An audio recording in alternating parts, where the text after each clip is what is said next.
नमस्कार दोस्तों, welcome back to our YouTube channel Rozgar classes. आज हम मौर्य काल के बारे में पढ़ेंगे। एंशिएंट हिस्ट्री का एक टॉपिक है मौर्य काल। दोस्तों, आज हम प्राचीन भारत में मौर्य काल के बारे में पढ़ेंगे। मौर्य काल के बारे में पढ़ने से पहले हमें यह जानना होगा कि ये घटनाएं कहाँ हो रही हैं। दोस्तों, ये घटनाएं हो रही हैं आपके मगध क्षेत्र में। इस क्षेत्र में ये सारी घटनाएं हो रही हैं। अब हमें यह जानना होगा कि मगध के बारे में हमें थोड़ी बहुत विस्तृत जानकारी भी होनी चाहिए। मगध का सर्वप्रथम उल्लेख हमें कहां मिलता है? अथर्ववेद में मिलता है। कहां दोस्तों मिलता है? अथर्ववेद में। अथर्ववेद। इसके बाद वैदिक साहित्य के अनुसार, जो हमारा वैदिक साहित्य है,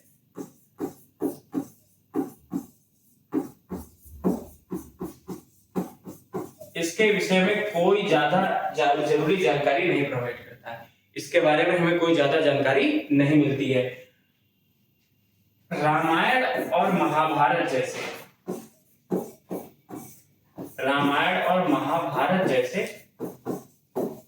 महाकाव्य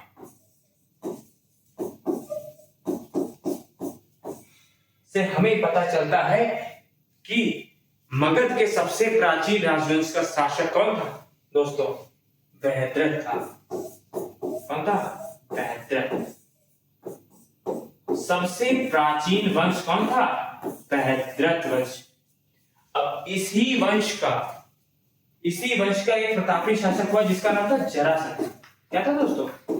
जरासंध। और इसी जरासंध को भीम ने मारा था। किसने मारा था? भीम ने। ये महाभारत काल की घटना है।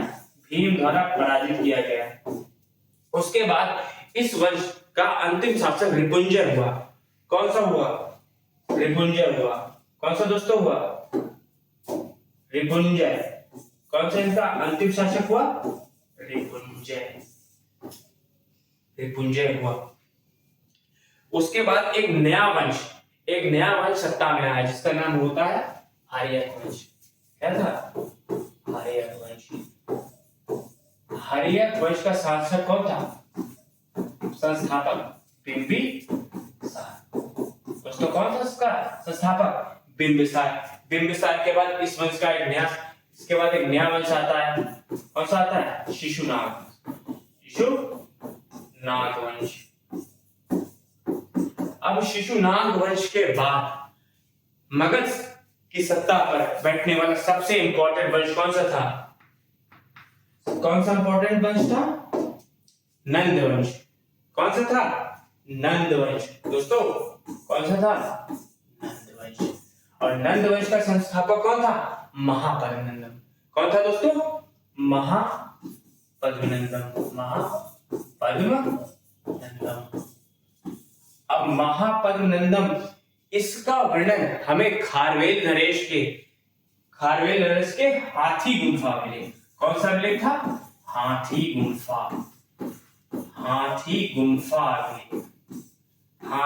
गुंफा विलेख में मिलता है। इस वंश का अंतिम शासक धनानंद। इसी धनानंद को चंद्रगुप्त मौर्य द्वारा पराजित किया गया और इसके बाद मौर्य काल की नींव पड़ी। किसकी नींव पड़ी? मौर्य काल की। तो दोस्तों, ये तो इसका एक ब्रीफ इंट्रोडक्शन हो गया। अब हम मौर्य काल के बारे में विस्तार से आगे के लेक्चर में पढ़ेंगे। अब देखिए, मौर्य काल, जैसा कि मैंने पहले बताया आपको,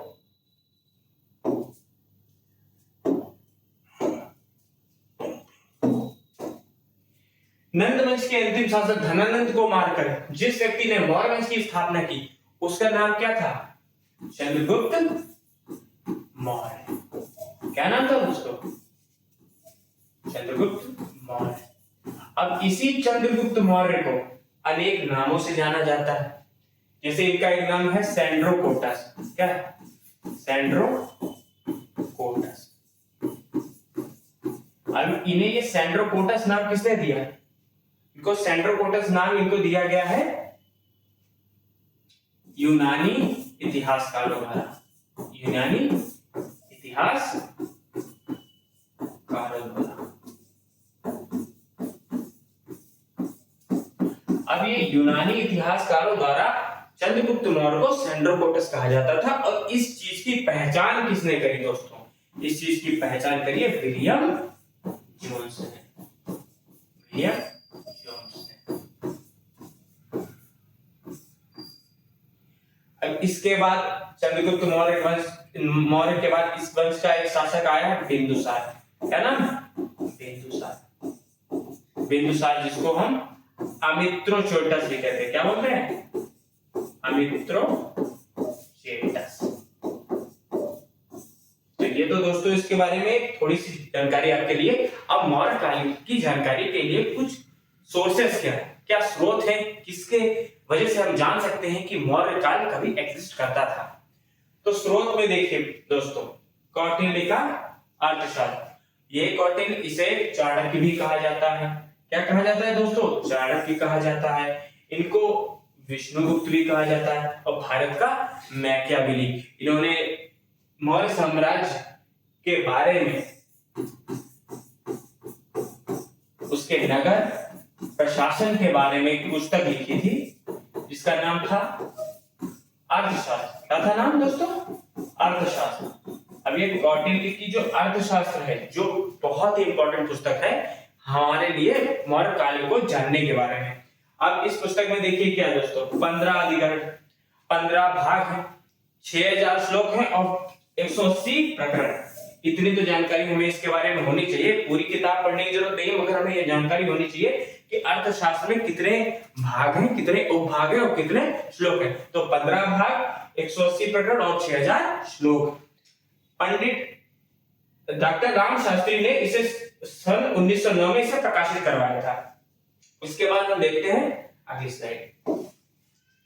अब इनके अधिकरण के बारे में जान लेते हैं कि थोड़ा ब्रीफली इंट्रोडक्शन की। पहला अधिकरण, प्रथम अधिकरण हमें विनयाधिकरण है। इसमें राजा के लिए विनय, अनुशासन, सामान्य व्यवहार का वर्णन है। इसमें यह बताया गया है कि राज्य का राजा कैसा होना चाहिए और उसके लिए विनय, अनुशासन ही उसके राज्य प्रशासन के प्रमुख बिंदु होंगे। द्वितीय अधिकरण सबसे मोस्ट इंपॉर्टेंट है। इसमें 26 अध्यक्षों का वर्णन किया गया। ये 26 अध्यक्ष आपके लिए बहुत इंपॉर्टेंट है, जैसे विविधा अध्यक्ष,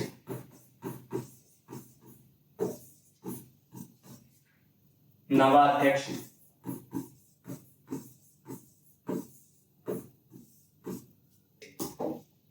अध्यक्ष। ये विविधा अध्यक्ष हो गया। ये आपका गणिका अध्यक्ष, गणिका अध्यक्ष।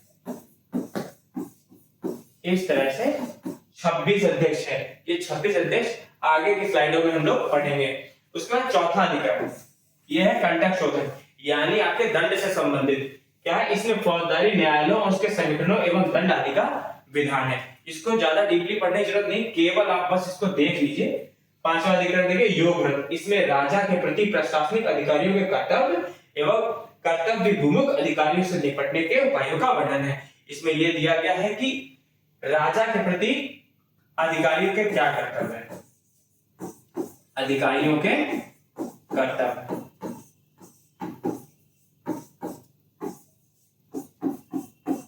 और कुछ अधिकारी हैं जो राजा की बात नहीं मानते, उनसे निपटने के क्या तरीके हैं वो भी 5वें अधिकरण में दिए हुए हैं। अब ये है छठा अधिकरण। इसके बाद इसमें राज्य के सप्तांगों का वर्णन है। इसका वर्णन है राज्य के सप्तांगों का।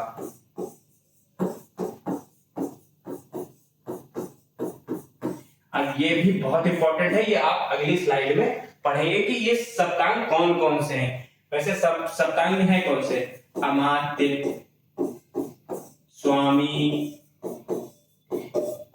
ठीक है। इस तरह से 7 आपके पूरे सप्तांग हैं, ठीक है, जिनको आप आगे की स्लाइड में पढ़ेंगे। उसके बाद आता है 8वां अधिकरण। 8वां अधिकरण आपका क्या है? व्यसनाधिकारिक।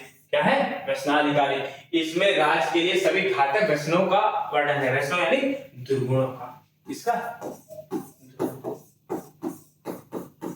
किन का वर्णन है? जैसे शराब, मदिरा, क्या होता है, मदिरा। इसका जो है वर्णन दिया गया कि राज्य के लिए शराब, जुआ, इस तरह की चीजें बहुत खराब है, और इन सभी घातक चीजों का वर्णन 8वें अधिकरण में दिया गया है। 9वां अधिकरण हमारा संबंधित है अभिस्यात् कर्म, दूसरे राज्यों पर आक्रमण के विचारणीय पहलू, कि राज्य दूसरे राज्यों पर कैसे आक्रमण करेगा, ये सब किसमें दिया है, 9वें अधिकरण में। अब आपका आता है 10वां अधिकरण यानी 10वां भाग, जिसे आप कहेंगे संग्रामिक। क्या है, संग्रामिक। इसमें युद्ध संबंधी विजय नियमों की रणनीति का विवेचन है। युद्ध संबंधी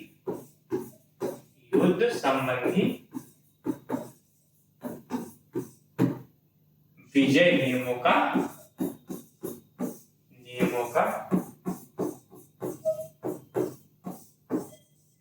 वर्णन।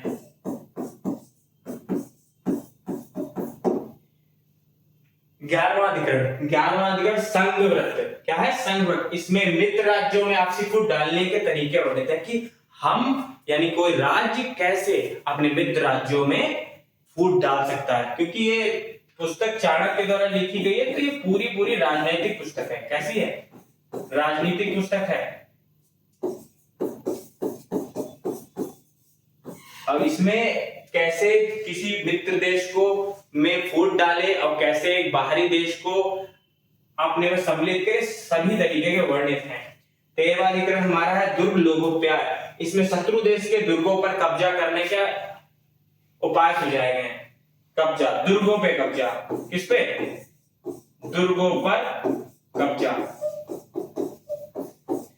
14वां अधिकरण औपनिषदक। इसमें औषधियों तथा मंत्रों के महत्वों एवं रहस्यों का वर्णन तथा उनमें अमल में लाने के तरीके बताए गए हैं। 15वां अधिकरण, यह इसका अंतिम अधिकरण है। 15वां अधिकरण जो तंत्र युक्ति से संबंधित है। किससे, तंत्र युक्ति। इसमें अर्थशास्त्र में उल्लेखित नियमों का विवेचन किया गया है। नेक्स्ट स्लाइड में आते हैं। अब देखिए, जैसे मैंने पहले बताया था सप्तांग सिद्धांत, कि सप्तांग सिद्धांत कौन कौन से हैं, इनको आप देखिए। पहला है स्वामी। कौन सा है, राज्य के लिए 7 बहुत ही जरूरी चीजें हैं जिनको अंगों के माध्यम से बताया गया है। जैसे कौन कौन से, स्वामी के लिए क्या है, सिर। अमात्य से क्या बनाया आपका, आंखें। जनपद, जा से जंघाएं, आपको याद रहेगा। दुर्गा मां की खूब सब बाहें थी, तो क्या हुआ, दुर्गा से बाहें। कोश से क्या होता है, मुख। कोश से क्या होगा, मुख। उसके बाद है दंड से क्या होगा, मस्तिष्क। और मित्र क्या होते हैं, मित्र के कान होते हैं। अगर आपका मित्र अच्छा है तो आपकी बात बाहर नहीं जाएगी, और आपका मित्र चुगलखोर है तो आपकी बात इधर से उधर चली जाएगी। अब देखिए, ये तो आपके 7 सप्तांग सिद्धांत हो गया, 7 अंगों का वर्णन हो गया। उसके बाद क्या, कौटिल्य ने राज्य में 18 अधिकारियों का वर्णन किया था। इनको क्या कहा जाता था दोस्तों, तीर्थ। 18 अधिकारियों का वर्णन क्या है, इनको क्या कहा जाता है, तीर्थ। 18 अधिकारियों का क्या कहा गया है, तीर्थ। और कौटिल्य ने अपनी पुस्तक में गुप्तचर व्यवस्था भी बताई। गुप्तचर व्यवस्था क्या बताइए, गुप्तचर व्यवस्था। इसी गुप्तचर व्यवस्था को क्या कहा जाता है, महामात्य प्रसर कहा जाता है। और इनको कहा जाता है, जो गुप्तचर होते हैं उनको क्या कहा गया है, गूढ़ पुरुष। क्या कहा जाता है, गूढ़ पुरुष। क्या कहा जाता है, गूढ़ पुरुष। कौटिल्य ने अपनी पुस्तक में 9 प्रकार के दासों का भी उल्लेख किया है दोस्तों। 9 प्रकार के दासों, इसमें हमें सिर्फ एक ही चीज ध्यान रखनी है, अहिर्ता। क्या याद रखना, अहिर्तक। ये अस्थायी दास था, कि मतलब ये जो है कन्वर्ट हो सकता था स्थायी से अस्थायी में, मगर बाकी तो स्थायी दास है। क्या थे, बाकी सब स्थायी थे। ये इसको मौका मिलता है कि नॉर्मल इंसान भी बन सकता था, मतलब दास की श्रेणी से बाहर आ सकता था। अब कौटिल्य की जो किताब है अर्थशास्त्र, इसमें राजस्व के बारे में भी काफी कुछ दिया गया है। तो राजस्व की जो दर बताई है कौटिल्य ने, राजस्व की दर, राजस्व की दर सबसे इंपॉर्टेंट है, ये बहुत सारी परीक्षाओं में पूछा गया।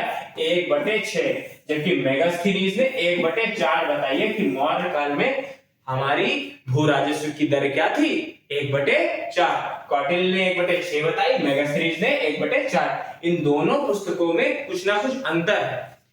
दोनों का अंतर आप देखिए, पहला अंतर तो यही है कि भू राजस्व के बारे में इन दोनों में भ्रामक वर्णन है। कौटिल्य के अनुसार 1/6 है और मेगास्थनीज के अनुसार 1/4। अगली स्लाइड में आते हैं।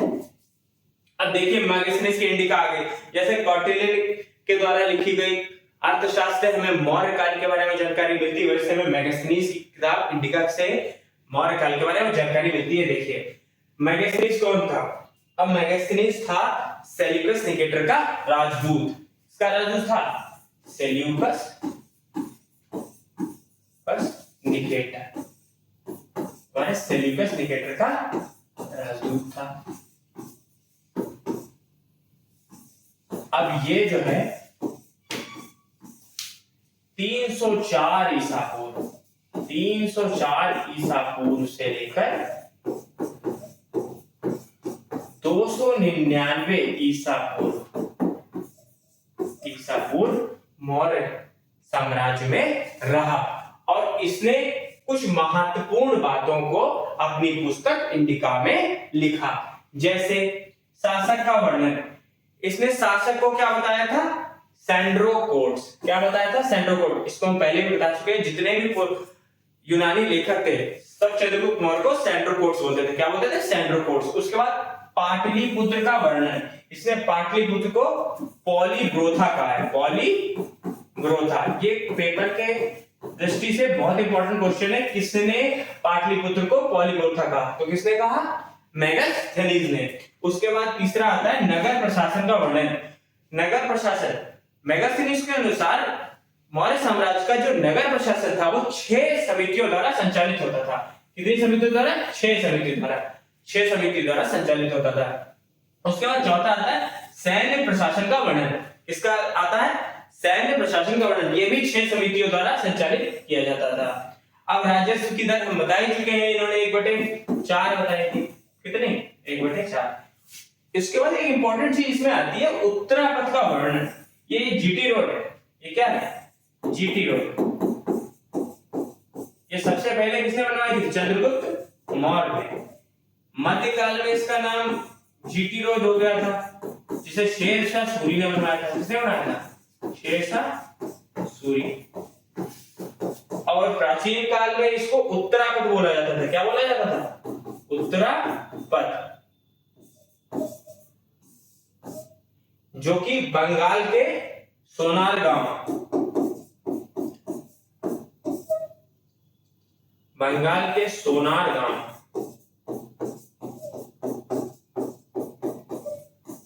गांव से सिंध तक जोड़ती थी। उसके बाद आपका 7वां सोने की खान का वर्णन। ये क्वेश्चन बहुत इंपॉर्टेंट है। सोने की खान का विवरण क्या? सबसे इंपॉर्टेंट सोने की खान आपकी थी दर्दिस्तान, जो कहां थी? कश्मीर में। कहां थी दोस्तों? कश्मीर में। अब मेगास्थनीज के द्वारा कुछ भ्रामक विवरण भी दिए गए। क्या दिए गए? कुछ भ्रामक विवरण। देखो क्या है? 7 जातियों का वर्णन। मेगास्थनीज ने बताया कि 7 जातियां थी भारत में, जबकि कौटिल्य के अनुसार कितनी जातियां थी? 4, ब्राह्मण, क्षत्रिय, शूद्र और वैश्य। अब इनकी 7 जातियां कौन कौन सी थी उन्होंने बताई। पहली तुम्हारी थी दार्शनिक। कौन थी? दार्शनिक थी। उसके बाद थी कारीगर। कौन थी दोस्तों? कारीगर। उसके बाद थी कृषक। क्या थी दोस्तों? कृषक। चौथी थी पशुपालक। उसके बाद योद्धा। ठीक है, 1 2 3 4 5। उसके बाद है निरीक्षक और मंत्री। निरीक्षक और मंत्री। दोस्तों ये 7 जातियां इन्होंने बताई। कई बार पेपर में पूछा जाता है दार्शनिक, कारीगर, कृषक, पशुपालक, योद्धा, निरीक्षक और मंत्री। मेगास्थनीज के अनुसार मौर्य काल में 7 जातियां थी। उसके बाद आता है दास प्रथा ना होने का वर्णन। अर्थशास्त्र में कौटिल्य कहते हैं कि भारत में दास प्रथा थी दोस्तों, और इन्हीं में से इन्होंने बताया था कि अहिर्तक जो था आपका अस्थायी दास था। और बौद्ध ग्रंथों में भी 3 प्रकार के दासों का वर्णन है। अब ये कह रहे हैं कि भारत में दास प्रथा थी ही नहीं, जो भी ये कह रहे हैं इनका मान लेते हैं। तीसरा, अकाल ना पड़ने का विवरण। इन्होंने कहा कि भारत में अकाल नहीं पड़ता है, जबकि सहगोरा और ताम्रपत्र अभिलेख, सहगोरा और महास्थान, सहगोरा जो ताम्रपत्र पे लिखा गया है और ताम्रपत्र, और एक महास्थान अभिलेख है, इन दोनों अभिलेखों में अकाल पड़ने का विवरण दिया गया है। उसके बाद है भारतीयों में लेखन कला का अभाव। ये तो इनकी बात सरासर भ्रामक है, क्योंकि भारतीयों में लेखन कला का अभाव कैसे हो सकता है? इतने बड़े बड़े ग्रंथ भारतीयों ने लिख दिए, अब इनको लगता है कि भारतीयों में लेखन कला का अभाव है। चलिए आगे बढ़ते हैं।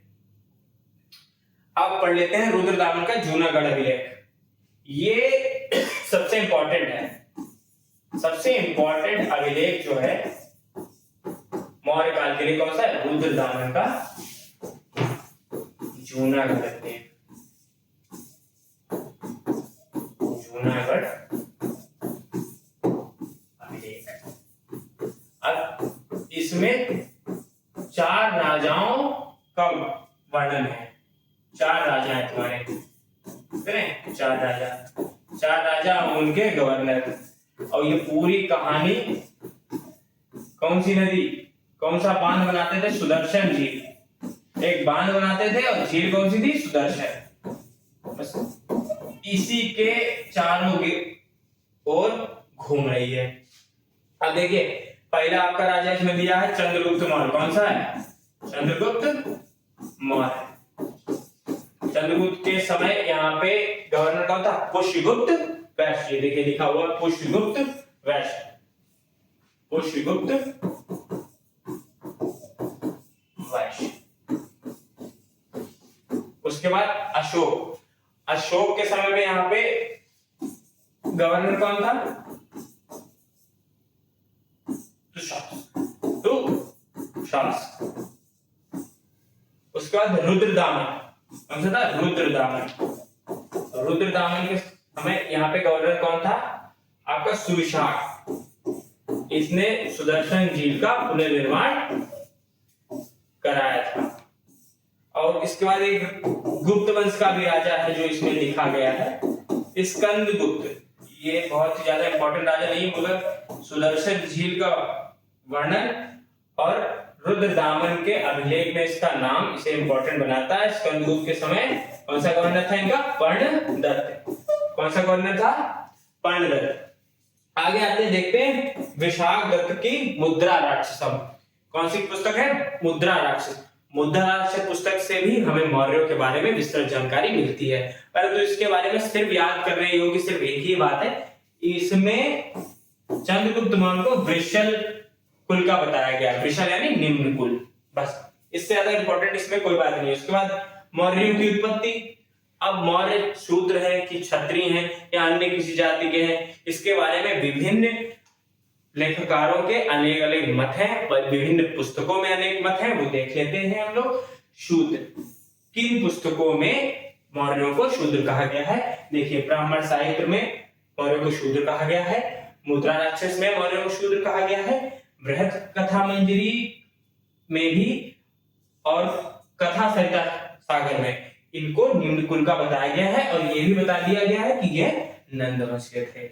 ये बता दिया गया कि नंदी वंश के शासक थे और नंद वंश के ही राजा धनानंद को पराजित कर इन्होंने मौर्य साम्राज्य की नींव डाली। उसके बाद जितने भी आपके बौद्ध ग्रंथ हैं, महावंश या दिव्यावदान, ये दोनों ये बताते हैं कि मौर्य क्षत्रिय थे। क्या थे दोस्तों? क्षत्रिय। इसके बाद अन्य इनके बारे में विवरण है जैन ग्रंथ परिष्ठ पर्वन। जैन ग्रंथ परिष्ठ पर्वन इन्हें मयूर पोषकों के सरदार की लड़की का लड़का बताता है, यानी मयूर पोषकों की सरदार की लड़की का लड़का बताता है, यानी मोर पालने वाला। क्या बताता है? मोर पालने वाला। ये पूछा जाता है कि किस ग्रंथ में बताया गया है, तो जैन ग्रंथ है वशिष्ठ पर्व। आगे देखते हैं मौर्य वंश के शासकों का क्रम। ये आपको बहुत आसानी से नहीं मिलेगा, परंतु याद कर लीजिए इसको। चंद्रगुप्त मौर्य, बिंदुसार, अशोक, दशरथ, संप्रति, शालिशुक, देववर्मा, धर्मनाम, बृहद्रथ मौर्य। अब इसको याद करने की एक ट्रिक है। क्या ट्रिक है इसको याद करने की, देख लेते हैं। चंद्र बिंदु ने अशोक के रथ पर शक्तिशाली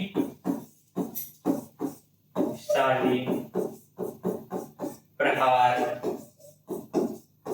कर क्षति पहुंचाई। अब देखिए चंद्र से क्या हो जाएगा आपका चंद्रगुप्त मौर्य, बिंदु से क्या हो जाएगा बिंदुसार, अशोक से आपका अशोक रहेगा ही, रथ से क्या हो जाएगा दशरथ मौर्य। मौर्य शासक यही है, मगर चंद्रगुप्त के बाद मौर्य किसने लगाया दशरथ मौर्य। शक्ति से क्या आ जाएगा संप्रति, उसके बाद क्या शाली, शाली सुख क्या जाएगा शाली सुख। उसके बाद प्रहार, अब प्रहार किसका होता है देवता, देवता में सबसे बड़े देवता कौन इंद्र, तो उससे याद क्या रखेंगे देव वर्मन। क्या रखेंगे दोस्तों देव वर्मन। क्षति से आपको याद करना पड़ेगा शतधन्वन, क्या याद रखना पड़ेगा शतधन्वन।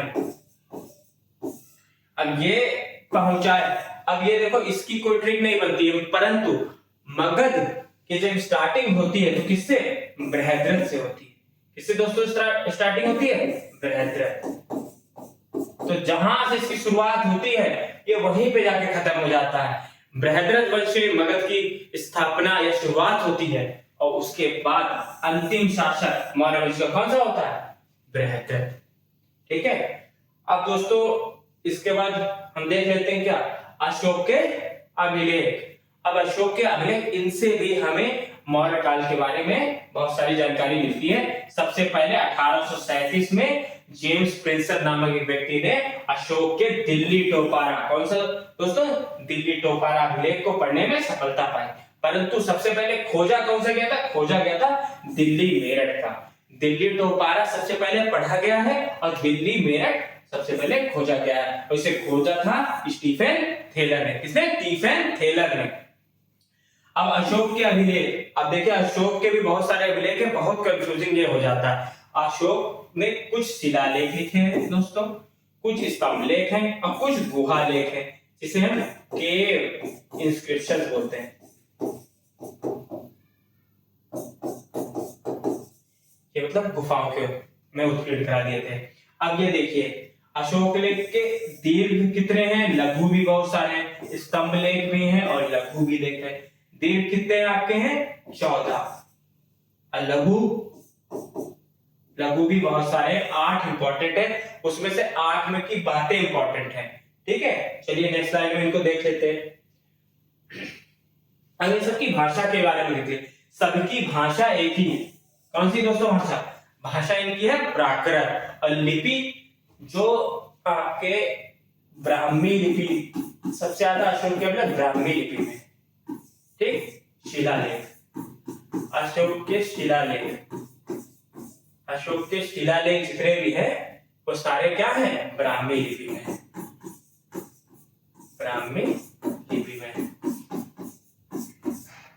उसके बाद आपके अशोक के दोस्तों स्तंभ लेख, जो स्तंभ लेख है इसमें जो लघु वाला है वो तुम्हारा ब्राह्मी में, बाकी समस्त, बाकी कुछ जो इसके अभिलेख हैं वो आपके बाहरी लिपियों में है, जैसे कि सहवाज गढ़ी, सहवाज गढ़ी ये तुम्हारा मानसेरा सहवाजगढ़ी, ये खारोशी लिपि में लिखा गया। कौन सी लिपि में? खारोशी लिपि में। तक्षशिला, तक्षशिला शिलालेख तुम्हारा लिखा गया है आर्यमाइक लिपि में, आर्यमाइक लिपि में। ठीक, ये भारत के बाहर पाए गए हैं। शरेकुन्ना, ये द्विभाषी, द्विभाषी आपका अभिलेख है, दो भाषाओं में लिखा, यूनानी और आर्यमाइक। ठीक, उसके बाद लघमान, लघमान अभिलेख, ये ब्राह्मी के बाद अलावा लिखा गया, जलालाबाद में एक जगह पड़ती है, और ये जो अभिलेख है आर्यमाइक।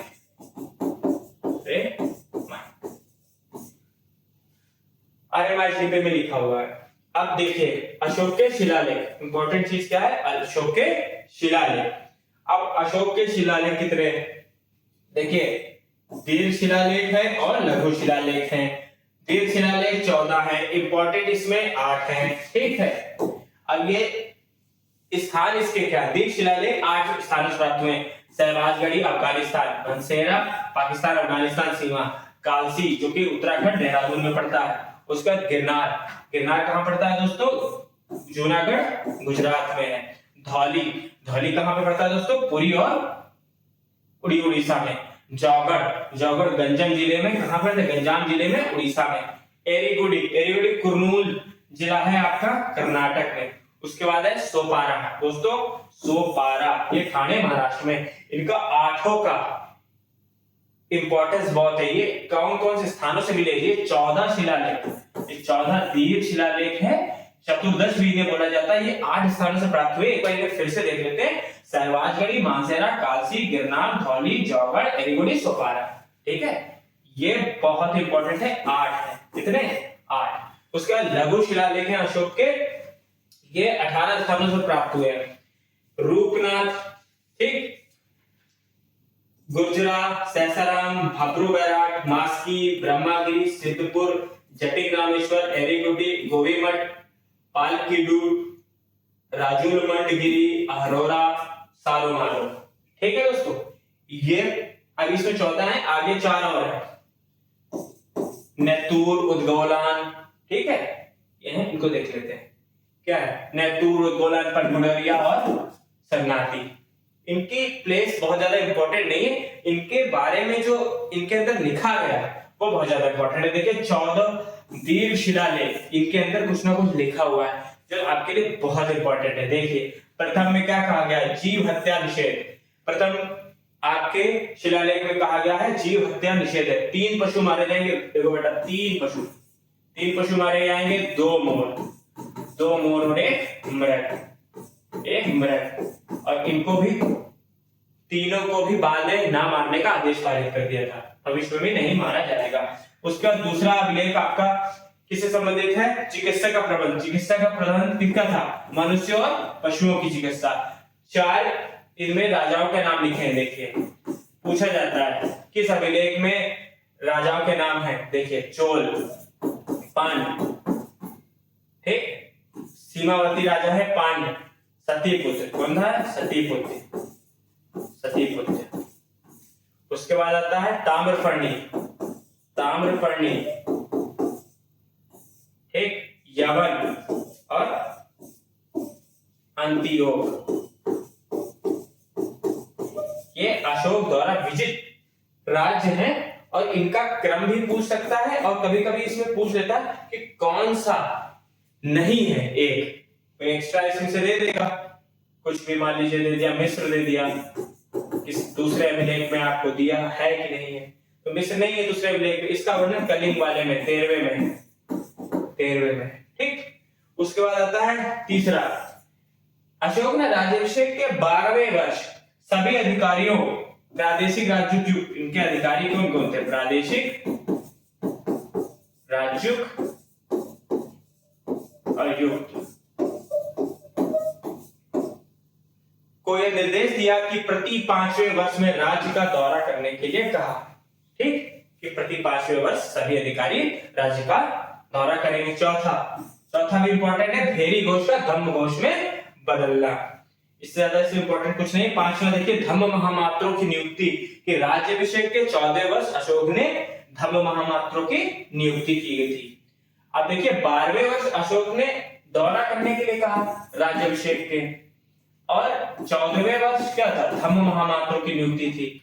उसका छठा, प्रतिवेदक मुझे प्रजा के हाल से हर हाल में परिचित रखे, मैं प्रजा का कार्य कहीं भी करता हूं, चाहे खा रहा हूं चाहे निवास स्थान में हो, हर जगह प्रजा का कार्य हाल जो है मैं सुनता हूं और उनका कार्य करता हूं। ठीक, उसके बाद लघु शिलालेख देख लेते हैं, इसके बाद आगे आएगा।